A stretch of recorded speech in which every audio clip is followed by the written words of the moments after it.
നമസ്കാരം. ഇന്ന് നമ്മളിവിടെ സംസാരിക്കാൻ വേണ്ടി പോകുന്നത് സോളാറിന്റെ സിസ്റ്റത്തെ കുറിച്ചാണ്. സോളാറിൽ ലോകത്തിൽ മെയിൻ ആയിട്ട് രണ്ട് ടെക്നോളജികളുള്ളത്. ഒന്ന് സ്ട്രിംഗ് ഇൻവെർട്ടർ ടെക്നോളജി, രണ്ടാമത്തത് മൈക്രോ ഇൻവെർട്ടർ ടെക്നോളജി.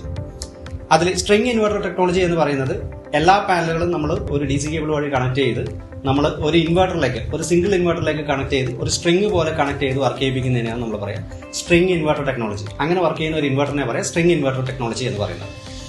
രണ്ടാമത് ഒരു ടെക്നോളജി ഉണ്ട്, മൈക്രോ ഇൻവെർട്ടർ ടെക്നോളജി എന്ന് പറയും. ഈ ടെക്നോളജിയിൽ എങ്ങനെയാണ് ഒരു സോളാർ സിസ്റ്റം വർക്ക് ചെയ്യുന്നത് വെച്ചാൽ, ഓരോ സോളാർ പാനലിനെയും ഇൻഡിവിജ്വലി ഓരോ ഇൻവെർട്ടർ വെച്ചിട്ട് ടാപ്പ് ചെയ്തെടുക്കുന്ന ഒരു സിസ്റ്റത്തെയാണ് മൈക്രോ ഇൻവെർട്ടർ ടെക്നോളജി എന്ന് പറയുന്നത്. ഞാനിവിടെ വളരെ സിമ്പിളായിട്ട് നിങ്ങൾക്ക് കാണിച്ചു തരാൻ വേണ്ടി സാധിക്കും. ഈ സ്ട്രിംഗ് ഇൻവെർട്ടർ എന്ന് പറയുന്നത് ഇതാണ് സ്ട്രിംഗ് ഇൻവെർട്ടർ. നിങ്ങൾക്ക് കാണാൻ സാധിക്കുന്നുണ്ടോ എന്നറിയില്ല. ഈ പറയുന്നതാണ് സ്ട്രിംഗ് ഇൻവെർട്ടർ. ഇതിന്റെ പ്രൊട്ടക്ഷൻ DB ആയിട്ടുള്ള DC DB ഉണ്ട്, അതേപോലെ തന്നെ AC DB ഉണ്ട്. സോ ഇത് വർക്ക് ചെയ്യുന്നത് എല്ലാ പാനലുകളും വന്ന് ഈ ഒരു ഇൻവെർട്ടറിലേക്ക് കണക്ട് ചെയ്തിട്ടാണ് ഈ സിസ്റ്റം വർക്ക് ചെയ്യുന്നത്. പക്ഷെ നേരെ മറിച്ച് എൻഫേസ് എന്ന് പറയുന്ന മൈക്രോ ഇൻവെർട്ടർ ടെക്നോളജി, അതായത് മൈക്രോ ഇൻവെർട്ടറിൽ എൻഫേസ് എന്ന് പറയുന്ന ഒരു ബ്രാൻഡാണ് ഞാൻ ഇന്ന് നിങ്ങൾക്ക് പരിചയപ്പെടുത്താൻ വേണ്ടി പോകുന്നത്. എൻഫേസിന്റെ മൈക്രോ ഇൻവെർട്ടർ IQ8P എന്ന് പറയുന്ന മോഡലാണ് ഇത്. ഇതിൽ നമുക്കൊരു 600 വാട്ട്സ് വരെയുള്ള പാനൽസിനെ നമുക്ക് ടാപ്പ് ചെയ്തെടുക്കാൻ പറ്റുന്ന ഒരു ടെക്നോളജി ഈ ഒരു ഇൻവെർട്ടറിലുണ്ട്. ഈ ഇൻവെർട്ടറിന്റെ പ്രത്യേകത എന്താ വെച്ചാൽ, ഓരോ പാനലിനെയും ഇൻഡിവിജ്വലി ടാപ്പ് ചെയ്തിട്ടാണ് വരിക.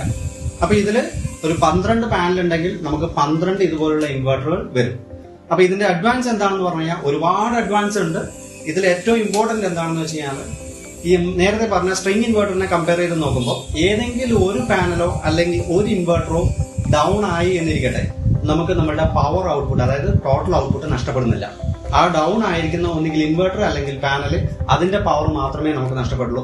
ബാക്കിയുള്ള എല്ലാത്തിന്റെയും പവർ നമുക്ക് ഈ ഒരു മൈക്രോ ഇൻവെർട്ടർ ടെക്നോളജിയിലൂടെ നമുക്ക് ലഭിക്കും.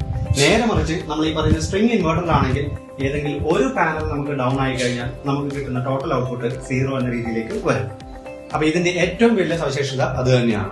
രണ്ടാമത് എന്ന് വെച്ചാൽ, ഇതിന്റെ അപ്ലിക്കേഷന് നമുക്ക് വീട്ടിൽ ഉപയോഗിക്കുന്ന കറണ്ട്, അത് എത്ര യൂണിറ്റ് വീട്ടിൽ ഉപയോഗിക്കുന്നുണ്ടോ അതുപോലെ തന്നെ എത്ര യൂണിറ്റ് നമ്മൾ KSEB പോലുള്ള ഗ്രിഡിലോട്ട് കണക്ട് ചെയ്യുന്ന, ലോഡ് ചെയ്യുന്നുണ്ടോ, എക്സ്പോർട്ട് ചെയ്യുന്നുണ്ടോ, ഇങ്ങനെയുള്ള കാര്യങ്ങളൊക്കെ നമുക്ക് ഇൻഡിവിജ്വലി മോണിറ്റർ ചെയ്യാനും പറ്റും എന്നുള്ളതാണ് ഇതിന്റെ ഏറ്റവും വലിയ ഗുണം.